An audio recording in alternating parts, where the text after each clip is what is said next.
अस्सलाम वालेकुम dear students, आज हम 10th chemistry exercise short question start कर रहे हैं जिनके नोट्स आप हमारी वेबसाइट से डाउनलोड कर सकते हैं। स्टूडेंट्स, हमने आपकी कन्वीनियंस के लिए इन नोट्स में कंसेप्ट और वर्डिंग बुक की यूज़ की है ताकि आपको समझना और याद करना आसान हो। Students, as you know, board में 24 शॉर्ट क्वेश्चन में से 15 शॉर्ट क्वेश्चन अटैम्प्ट करने होते हैं। इन 24 में से almost 15 to 17 short question exercise में से पिक होते हैं। तो जस्ट एक्सरसाइज कर ली जाए तो आपके शॉर्ट क्वेश्चन का पोर्शन कवर हो जाता है। तो चलिए स्टार्ट करते हैं। Chapter number 10, acid, bases and salts, exercise short questions. Question number 1, name 3 common household substances having pH value greater than 7, pH value less than 7, pH value equal to 7। Students, इस question में उसने आपसे ये पूछा है कि आपने घर के अंदर यूज़ होने वाली कॉमन चीज़ों के नेम बताने जिनकी pH वैल्यू 7 से ग्रेटर होती है, जिनकी pH वैल्यू 7 से लेस होती है और जिनकी pH वैल्यू 7 के इक्वल होती है। बच्चों, जिनकी वैल्यू ग्रेटर देन 7 होती है ना pH value, they are called bases. और स्टूडेंट्स, जिनकी pH वैल्यू लेस देन 7 होती है, दे आर कॉल्ड एसिड्स। और जिनकी pH वैल्यू इक्वल टू 7 होती है, they are neutral substances. pH value greater than 7, baking soda, bleach, soap. pH value less than 7, vinegar, lemon juice, milk. pH value equal to 7, pure water. Question number 2, define a base and explain that all alkalis are bases but all bases are not alkalis। अब बच्चों, इसने ना इस question में दो चीज़ें आपसे पूछी हैं। एक तो आपने बेस को डिफाइन करना है, सेकेंडली आपने ये बताना है कि जितनी भी अल्कलीज होती हैं ना, ये बेसिस होती हैं, but not all bases are alkalis. First of all base को डिफाइन करते हैं। बेस इज अ सब्सटेंस, बच्चों, कोई भी ऐसी चीज़ that can accept hydrogen ions, जो हाइड्रोजन आयोन्स को एक्सेप्ट करे। हाइड्रोजन आयोन्स बोलते हैं H+ आयोन को। बेटा, इसको ना प्रोटॉन भी बोलते हैं। या कोई ऐसी चीज़ donate a pair of electron, जो इलेक्ट्रॉन पेयर को क्या करे, डोनेट करे। और इस तरह की बच्चों चीज़ों की सब्सटेंस की जो pH वैल्यू होती है वो ग्रेटर देन 7 होती है, याद रखिएगा। अब हम सेकंड क्वेश्चन इसके पार्ट की तरफ आते हैं। बच्चों, कुछ बेसिस ऐसी होती हैं जो वाटर के अंदर सॉलेबल होती हैं और कुछ ऐसी बेसिस होती हैं जो वाटर के अंदर सॉलेबल नहीं होती। तो वाटर सॉलेबल बेसिस को हम बोलते हैं अल्कलीज। क्या बोलते हैं? एल्कलीज। जैसे फॉर एग्जांपल NaOH, कि ऐसी बेस जो वाटर के अंदर सॉलेबल हो, इट इज कॉल्ड एल्कली। लेकिन बेटा, सारी बेसिस वाटर के अंदर सॉलेबल नहीं होती। जैसे फॉर एग्जांपल कॉपर हाइड्रोक्साइड, एक ऐसी बेस है जो वाटर में डिसॉल्व नहीं होती। तो हम इससे ये कंक्लूड कर सकते हैं कि जो एल्कलीज होती हैं ना, वो होती तो बेसिस ही हैं, क्लियर, लेकिन सारी बेसिस एल्कली नहीं होती। तो कौन सी बेस एल्कली होगी? The base which is soluble in water. All alkalis are bases because they dissolve in water and produce hydroxide ions. However, not all bases are alkalis, लेकिन सारी bases alkalis नहीं होती, because some bases do not dissolve in water, क्योंकि कुछ bases water में dissolve नहीं होती। Question number 3, define Bronsted-Lowry concept of acid and base and explain with an example that water is a Bronsted-Lowry base. Bronsted-Lowry base is a substance that can accept a proton. बच्चों, Bronsted-Lowry base किसी कोई ऐसी चीज़ हो सकती है, substance में भी molecule or ion, ये molecule भी हो सकता है और ion भी हो सकता है, जो प्रोटॉन को एक्सेप्ट करे फ्रॉम अनदर सब्सटेंस, किसी दूसरे सब्सटेंस से। For example water, water acts as a Bronsted Lowry base. क्यों? क्योंकि बेटा, जब आप वाटर का रिएक्शन करवाते हैं ना HCl के साथ, तो ये HCl से प्रोटॉन को एक्सेप्ट कर लेता है और जब एक्सेप्ट करेगा it will produce H3O hydronium ion. When it accept a proton from an acid like HCl, it is forming hydronium ion. तो देखें वाटर क्या एक्सेप्ट कर रहा है H plus ion, so it is a Bronsted Lowry base. Question number 4. How can you justify that Bronsted-Lowry concept of acid and base is applicable to non-aqueous solutions? बच्चों आप इस चीज़ को कैसे जस्टिफाई करेंगे कि ब्रोंस्टेड-लोरी कंसेप्ट जो है ना एसिड और बेसिस का, वो नॉन एक्वियस सॉल्यूशंस पर भी एप्लीकेबल है। एक्वियस बोलते हैं वाटर को, और नॉन एक्वियस जो वाटर ना हो। The Bronsted-Lowry concept of acid and bases is applicable to non-aqueous solutions। ये non-aqueous solution पर भी applicable होता है, because it defined as proton donor and bases as a proton acceptor। क्योंकि इसके अंदर हम एसिड को डिफाइन करते हैं कि वो प्रोटॉन डोनर होता है और बेस प्रोटॉन एक्सेप्टर होती है, तो इसके लिए वाटर की प्रेजेंस जो है ना वो रिक्वायर नहीं है। So it is applicable to non-aqueous solutions। It means transfer of protons can occur in any solvent। ये किसी भी solvent के अंदर हो सकता है, making the concept versatile and widely applicable। Which kind of bond is formed between Lewis acid and base? बेटा जब आप किसी Lewis acid और base को आपस में रिएक्ट करवाते हैं ना, तो उनके दरमियान कौन सा बॉन्ड बनता है? A coordinate covalent bond is formed। कौन सा बॉन्ड बनेगा? Coordinate covalent bond. और बच्चों लीवस एसिड बेस की जो प्रोडक्ट होती है ना, उसको हम बोलते हैं adduct. A coordinate covalent bond is formed between Lewis acid and base to form adduct. Question number 6। H plus ion mean hydrogen ion, या फिर इसको बेटा प्रोटोन भी बोलते हैं, acts as a Lewis acid. ये क्यों लीवस एसिड के तौर पर एक्ट करता है? फर्स्ट ऑफ ऑल बच्चों आप ये समझ लें कि लीवस एसिड होता क्या है। बच्चों लीवस एसिड कोई भी चीज़ हो सकती है, कोई भी सब्सटेंस हो सकता है जो इलेक्ट्रॉन पेयर को एक्सेप्ट करे। तो अब देखो ये जो हाइड्रोजन आयोन होता है ना, इसका जो ऑर्बिटल होता है ना बेटा वो एम्प्टी होता है, उसके अंदर कोई इलेक्ट्रॉन नहीं होता।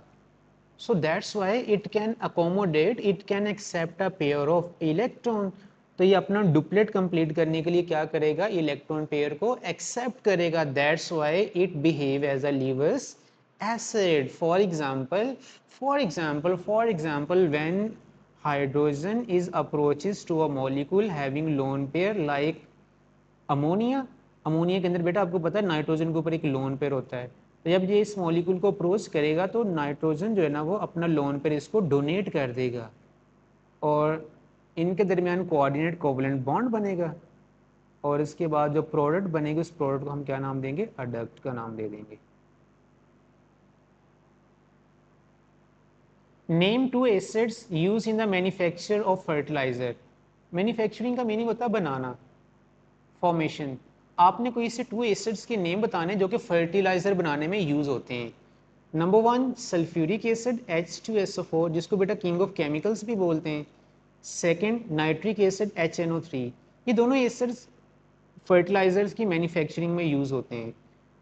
फर्टिलाइजर्स बेटा बोलते हैं खाद को, जो कि आप प्लांट्स या फिर क्रॉप्स को प्रोवाइड करते हैं ताकि उनकी ग्रोथ इन्हांस हो सके, उनकी प्रोडक्शन इंक्रीज हो सके, उनकी ग्रोथ फास्ट हो सके। Question number 8. Define pH. What is the pH of pure water? pH is the negative logarithm of molar concentration of hydrogen ions। pH क्या होती है? हाइड्रोजन आयोन्स की नेगेटिव कंसंट्रेशन को बोलते हैं, negative logarithm of molar concentration of hydrogen ion. और pH को हम रिप्रेजेंट कैसे करेंगे? pH is equal to mathematically negative log molar concentration of hydrogen ion. The pH of pure water is 7। और बच्चों प्योर वाटर की pH 7 होती है। Question number 9। How many times a solution of pH 1 will be stronger than that of solution having pH 2। 2 solutions हैं, एक ही pH 1 है, एक ही pH 2 है। डेफिनेटली जिसकी pH 1 होगी वो ज़्यादा स्ट्रॉन्ग एसिड होगा। और आपने ये बताना है कि कितने टाइम वो स्ट्रोंगर है देन pH 2 से, जिस सोल्यूशन की pH 2 है। तो बच्चों एक चीज़ नोट करें, क्योंकि जो pH स्केल होती है ना वो एक लॉगरिथमिक स्केल है। तो जिस सोल्यूशन की pH 1 होगी ना वो 10 टाइम हायर कंसंट्रेशन होगी उसके अंदर हाइड्रोजन आयन की than that of solution of pH 2। अगर वो ये कह दे यहाँ 2 की बजाय 3 कर दे, तो आप ऐसा करेंगे 10 को 10 से मल्टीप्लाई करेंगे तो आंसर आएगा 100 times. Okay and so on. Question number 10, define following normal salts and basic salts.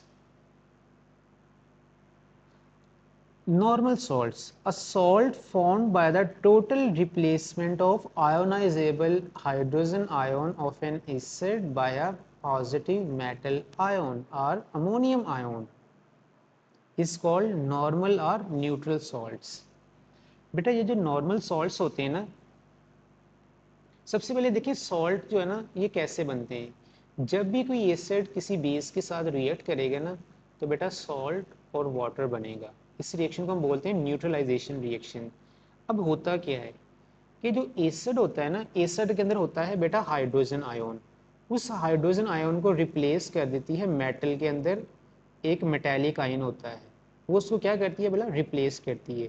अगर बेस के अंदर जो मेटेलिक आयन है वो हाइड्रोजन के अंदर जितने भी हाइड्रोजन आयन हैं सारे के सारों को रिप्लेस कर दे, सारे के सारों को रिप्लेस कर दे, तो उससे जो सॉल्ट बनेगा उस सॉल्ट को बेटा हम बोलेंगे न्यूट्रल सॉल्ट। जैसे for example HCl plus KOH। HCl में अब देखें H प्लस हाइड्रोजन आयन, इसको रिप्लेस करेगा कौन, बेस के अंदर मेटेलिक आयन कौन सा है, पोटेशियम आयन। अब ये देखिए यहाँ पर कितने हाइड्रोजन आयन है, 1 है। अगर ये एक हाइड्रोजन यहाँ से रिप्लेस हो जाए, इट मीन कि जितने भी हाइड्रोजन है वो सारे के सारे यहाँ पर यहाँ से क्या हो गए, रिप्लेस हो गए। इन केस अगर यहाँ पर 2 होते और उनमें से सिर्फ एक रिप्लेस होता तो बेटा फिर हम इसको टोटल रिप्लेसमेंट नहीं बोलना था, इसको हमने पार्शियल रिप्लेसमेंट बोलना था। और अगर वो दोनों के दोनों ही रिप्लेस हो जाते तो फिर हम इसको क्या बोलना था, टोटल रिप्लेसमेंट। तो यहाँ पर है ही एक और एक भी क्या हो रहा है, रिप्लेस हो रहा, तो हम इसको क्या बोलेंगे, total replacement of hydrogen ion bye a metallic positive ion of a base. तो जब इसको ये रिप्लेस करेगी इसके साथ आगे अटैच होकर ये बना देगी KCl प्लस वाटर। और बेटा ये जो सॉल्ट्स होते हैं ना they are neutral to litmus, इनका लिटमस के ऊपर कोई इफेक्ट नहीं होता। ओके और दूसरी एक और चीज, जो नॉर्मल सॉल्ट्स होते हैं ना इनके अंदर कोई हाइड्रोजन आयन नहीं होता, कोई हाइड्रोक्सिल आयन नहीं होता। तो KCl में देखें आपको कोई हाइड्रोजन आयन नजर आ रहा है, नहीं। हाइड्रोक्सिल आयन नजर आ रहा है, नहीं। इट मीन कि ये क्या है, एक नॉर्मल सॉल्ट है। और बना कैसे, हाइड्रोजन आयन एसिड के अंदर जो था उसकी टोटल रिप्लेसमेंट से। Basic salts, basic salts are formed by the incomplete neutralisation of a polyhydroxy base. बेटा सबसे पहले ना ये समझें पॉलीहाइड्रोक्सी बेस क्या होती है। बच्चों पॉली का मीनिंग होता है मैनी और हाइड्रोक्सी का मीनिंग होता है hydroxyl group, OH negative ions को बोलते हैं। ऐसी बेसिस जिनके अंदर मोर देन 1 हाइड्रोक्सिल ग्रुप हो इनको हम बोलते हैं पॉलीहाइड्रोक्सी बेस। जैसे फॉर एग्जांपल ZnOH की ट्वाइस, इसमें देखिए कितने हाइड्रोक्सिल ग्रुप हैं, 2 हैं, तो it is a polyhydroxy base. CaOH की ट्वाइस, कितने हाइड्रोक्सिल ग्रुप हैं, 2, more than 1, so it is a polyhydroxy base. AlOH की thrice, more than 1 hydroxyl group है, 3 हाइड्रोक्सिल ग्रुप है, it is a polyhydroxy base. अगर यहाँ पर मैं NaOH लिखूं तो it is polyhydroxy base, no, क्यों, क्योंकि इसमें जस्ट 1 हाइड्रोक्सिल ग्रुप है। तो बेटा पॉलीहाइड्रोक्सी बेस किसी ऐसी बेस को बोलते हैं जिसके अंदर एक से ज्यादा हाइड्रोक्सिल ग्रुप हों। तो बेसिक सॉल्ट कैसे बनते हैं, पॉलीहाइड्रोक्सी बेस की इनकम्प्लीट न्यूट्रलाइजेशन से। इट मीन कि उसके अंदर जितने भी हाइड्रोक्सिल ग्रुप हो ना उनमें सारे के सारे हाइड्रोक्सिल ग्रुप न्यूट्रलाइज ना हो। अब बच्चों जो बेस के अंदर हाइड्रोक्सिल ग्रुप होता है ना उसको न्यूट्रलाइज कौन करता है, उसको न्यूट्रलाइज करता है हाइड्रोजन आयन एसिड का।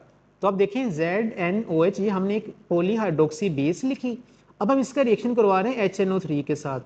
अब देखिए इसमें के अंदर कितने हाइड्रोजन आयन है, एक हैं।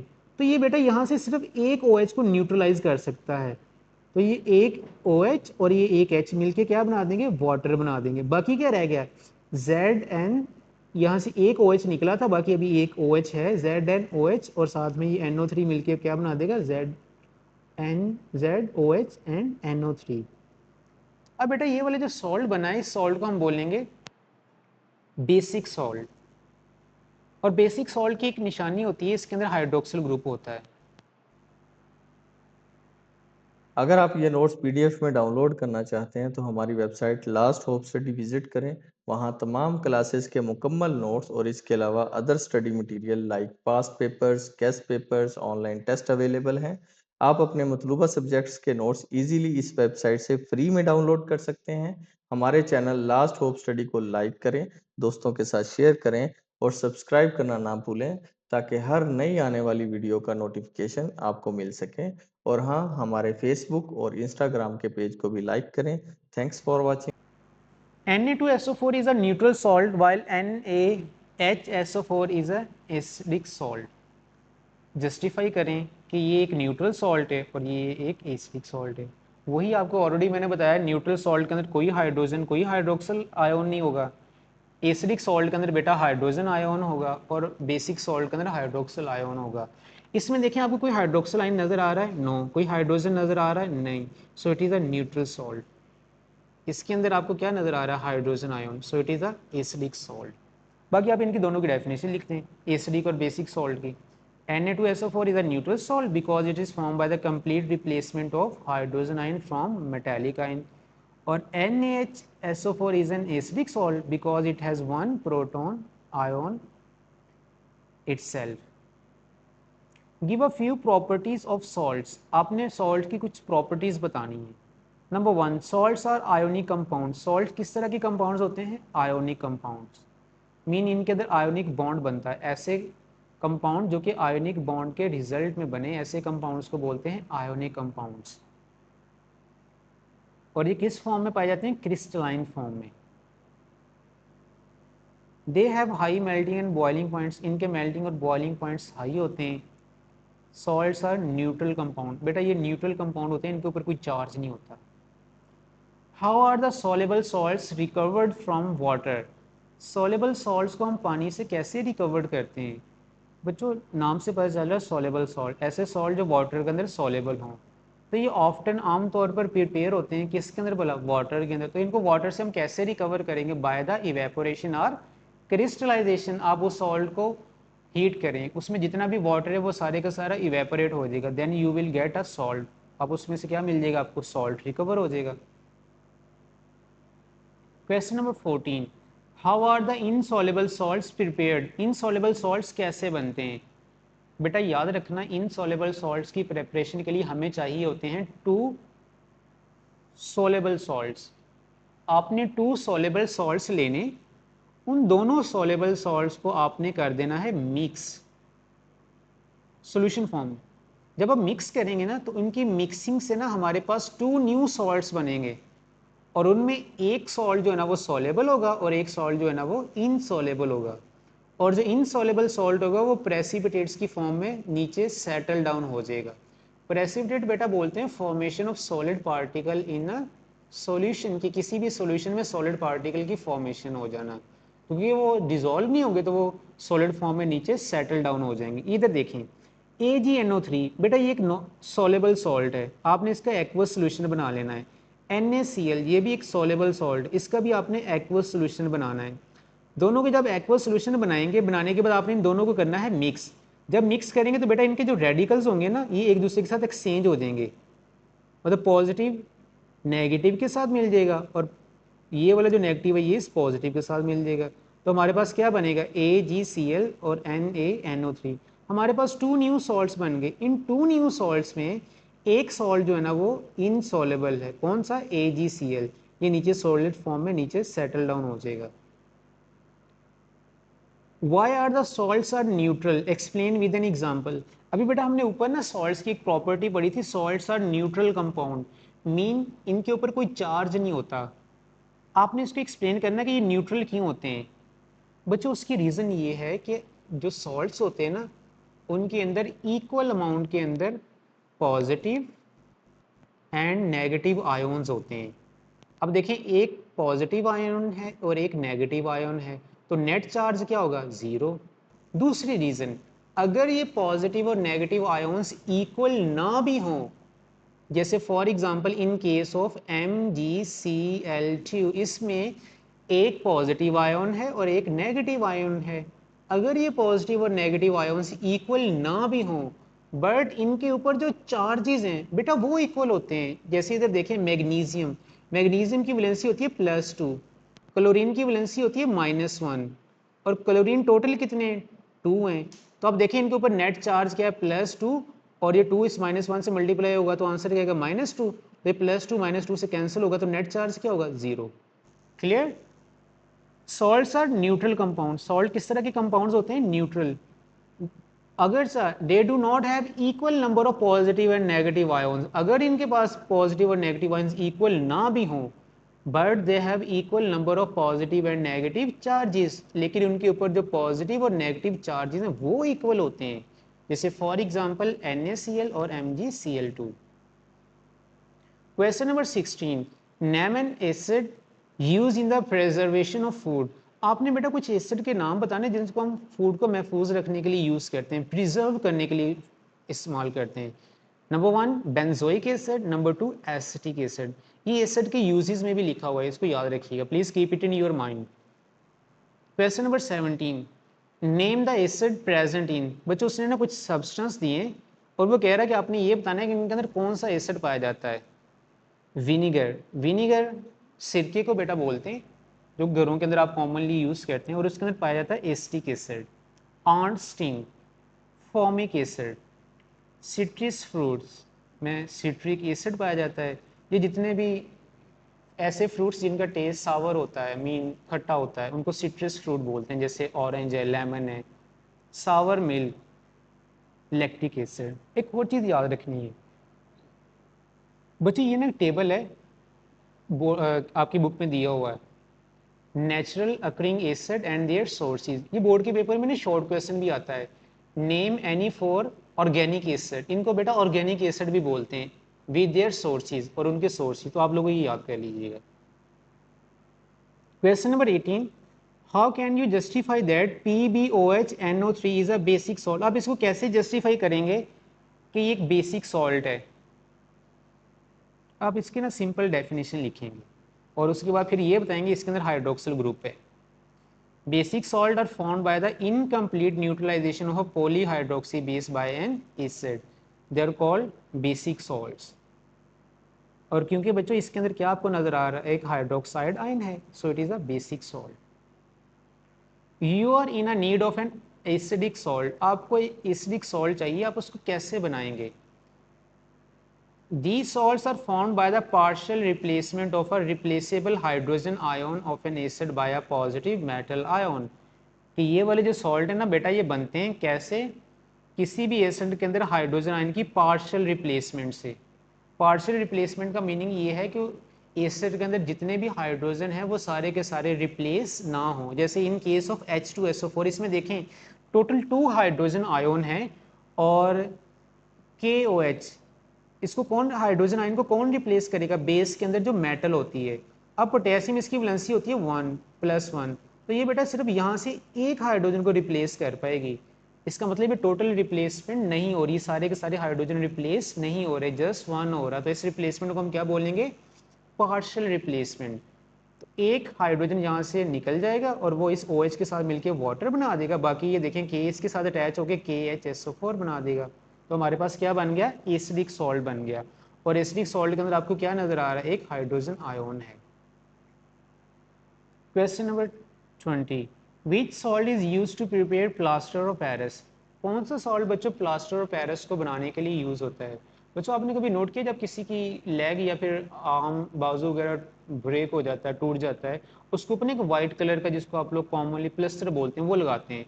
एक्चुअली उसको प्लास्टर ऑफ पेरिस बोलते हैं। उसको बनाने के लिए कौन सा सॉल्ट यूज होता है, तो बेटा उसकी मैन्युफैक्चरिंग के लिए कैल्शियम सल्फेट यूज होता है, CaSO4 dot 2H2O is used to prepare plaster of Paris. Students, I hope आप लोगों को ये सभी क्वेश्चन अच्छे से समझ आ गए होंगे। इसको अच्छी तरह प्रिपेयर कर लीजिएगा। अल्लाह हाफिज़।